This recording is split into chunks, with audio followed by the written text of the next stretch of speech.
BRS working president KTR తన పుట్టినరోజు సందర్భంగా గొప్ప మనసు చాటుకున్నారు.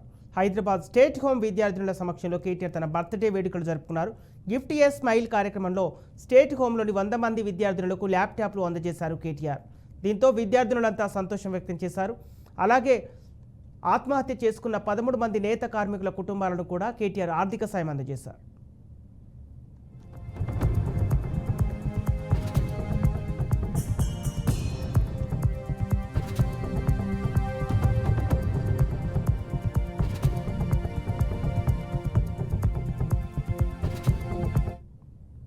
హైదరాబాద్ స్టేట్ హోమ్ విద్యార్థులతో నిర్వహించిన బర్త్డే వేడుకల్లో కేటీఆర్, ఆయన సతీమణి శైలిమ, కుమారుడు హిమాంశు, కూతురు అలేఖ్యతో పాటు స్టేట్ హోమ్ సిబ్బంది పాల్గొన్నారు. ఇక విద్యార్థులంతా కేటీఆర్కు బర్త్డే విషెస్ చెప్పారు.